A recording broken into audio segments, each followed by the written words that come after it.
রফিক ভাই, জি ভাই। আপনার এই শেডটা বয়স কতদিন? এটা আমার প্রথম ব্যাচ। প্রথম ব্যাচ। হ্যাঁ, কত মাস বয়স হয়েছে এটির? 27 সপ্তাহ বয়স। ডিম কত পার্সেন্ট আসছে? 97%। 97% ডিম চলে আসছে।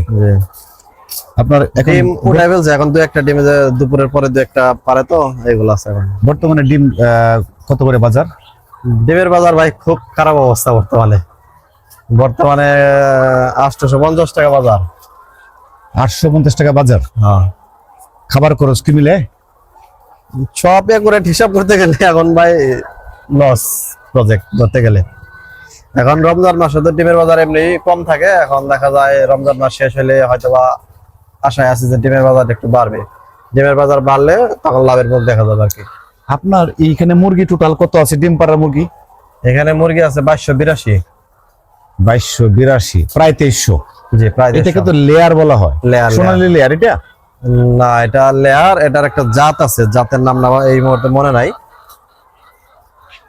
সোনালী লেয়ারই তো? হ্যাঁ হ্যাঁ, বুঝতে পেরেছি।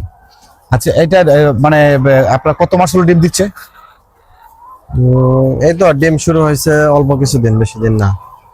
কতদিন হলো? 1 মাস। 1 মাস হয়েছে না? হ্যাঁ।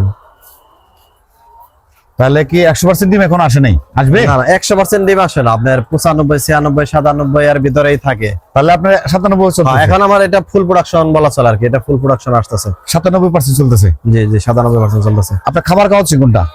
খাবার খাওয়াচ্ছি নারিশ। আপনি তো মুরগিতে প্রথম। হ্যাঁ, মুরগিতে প্রথম। আপনাদের এই যে আপনি বিজনেসটা শুরু করেছেন, এটার পেছনে আপনাকে কে সহায়তা করছে? এটা আমার এক ফ্রেন্ডের বড় ভাই আছে, উনি দীর্ঘ 15 বছর যাবত মুরগির খামার করে, ওনার সহযোগিতায় করছে আর কি। একটা মুরগি কতটুকু ওজন হয়েছে এখন বর্তমানে? এখন মুরগির ওজন আছে আপনার 1900 থেকে 2 কেজি, 1900 গ্রাম থেকে 2 কেজি পর্যন্ত। আচ্ছা, এই একটা মুরগি রিজেক্ট মানে কতদিন পর্যন্ত ডিম দিবে? একটা না 18 মাস। 18 মাস ডিম দিবে। 18 মাস পর সে রিজেক্ট হবে। রিজেক্ট হবে। তো রিজেক্ট অবস্থায় মানে কত টাকা বিক্রি করা যাবে? রিজেক্ট অবস্থায় একটা মুরগি আপনার 500 থেকে 600 টাকার ভিতরে, মানে ওজন হিসাবে আর কি। ওই সময় যে আসার আমি ওজন যদি ভালো রাখতে পারি, ভালো দাম পাবো, আর যদি ওজন কমে যায় তাহলে দাম কমে যাবে। দাম কমে যাবে। তাহলে তো আপনার কেবলমাত্র ডিম পাড়ার বয়স হলো 1 মাস। জি, 1 মাস আপনার শুরু হয়েছে এখন। জি। এখনো ডিমের বাজার কম থাকার কারণে আপনি বলছেন যে ডিমের বাজারটা কম থাকার কারণে খাবার দরের সাথে বাজারের মিলছে না হিসাব। না, শুধু আপনার খাবার দৈনিক- হিসাব করলে হয় না আপনার। এই মুরগিগুলারে দেখা যায় মেডিসিনের উপরে রাখতে হয়। মেডিসিন প্রত্যেক মাসে মেডিসিন লাগে। এরপরে আপনার বিদ্যুৎ খরচ আছে, লেবার খরচ আছে। একটা খামার পরিচালনা করতে গেলে আনুষঙ্গিক আর অনেক খরচ আছে। নিজেরও তো শ্রম দিতে হয়। নিজের যদি বেতন ধরি তাহলে এখন লাভ থাকবে না। তবে সম্ভাবনা আছে বাজার ওঠার। সম্ভাবনা আছে। আপনার এই যে বাচ্চাগুলো আপনার 2300 মুরগি আছে এখন বর্তমানে, কত বাচ্চা দিয়েছিলেন আপনি? আমি 2400 বাচ্চা আনছিলাম। কত করে পিস কিনেছিল ওটা? বাচ্চা কিনছিলাম অনেক দাম বেশি তখন। সিপি কোম্পানির বাচ্চা আনছিলাম, তো সিপি কোম্পানির বাচ্চা রেট একটু বেশি থাকে সবসময়। 95 টাকা পিস আনছিলাম। আপনার কি যে 2400 বাচ্চা আনলেন, 2300 আছে, তার মানে 100 বাচ্চা আপনার হ্যাঁ, 100 নষ্ট হয়ে গেছে। 100 বাচ্চা নষ্ট হয়েছে।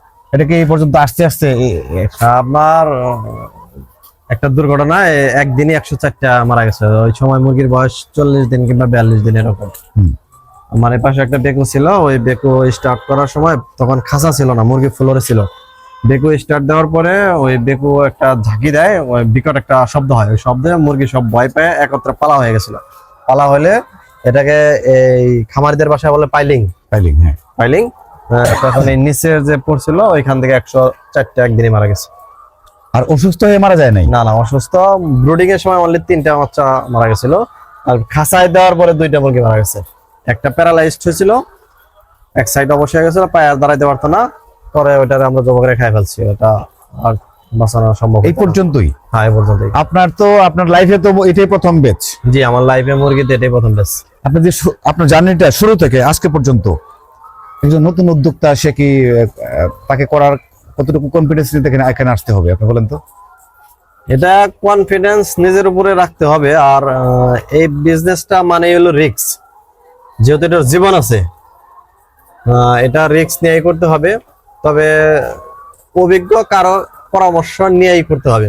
এখন ছোট্ট করে যদি বলেন আপনি যে আপনি যেখানে 2200 বা 2300 মুরগি নিয়ে আপনি যে 2টা খাঁচা এবং ঘর যেহেতু আপনি একেবারে নতুন খামারি, জি, জি। একেবারেই প্রথম বেচ আপনার এটা। জি একেবারে প্রথম ব্যাচ। এটা ছোট্ট করে যদি বলতে, অনুমান আপনার এখানে কত টাকা বিনিয়োগ করেছেন আপনি 22-23 মুরগি ডিম প্রায় পর্যন্ত আনতে? 30 হবে আর কি।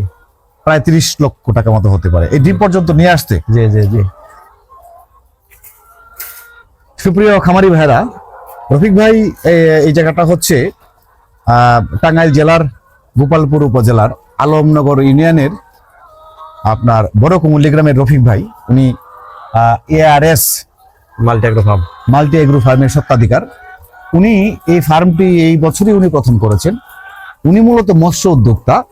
উনি হাই ডেন্সিটিতে অধিক ঘনত্বে ক্যাটফিশ পরিচর্যা করেন, চাষ পদ্ধতি করেন। তো এখান থেকে পাশাপাশি উনি ভাবলেন যেহেতু জায়গা রয়েছে, একটা ঘর করে এখানে উনি এই মুরগিটি লালন পালন করছেন। এটা ওনার প্রথম বেচ। তো ওনার জন্য দোয়া করবেন যেন উনি ওই উদ্যোক্তা হিসেবে সফলতা পায় ও এখান থেকে উনি লাভবান হতে পারে। একজন উদ্যোক্তা যদি লাভের মুখ না দেখতে পারে, সারা বছর শুধু পরিশ্রমটাই করে যায়, তাহলে উদ্যোক্তারা এখানে পিছিয়ে যায়। উদ্যোক্তারা চায় স্বাধীনতা, এখানে মাথা উঁচু করে চলা যায়। দোয়া করবেন, সকলে ভালো থাকবেন। আসসালামু আলাইকুম।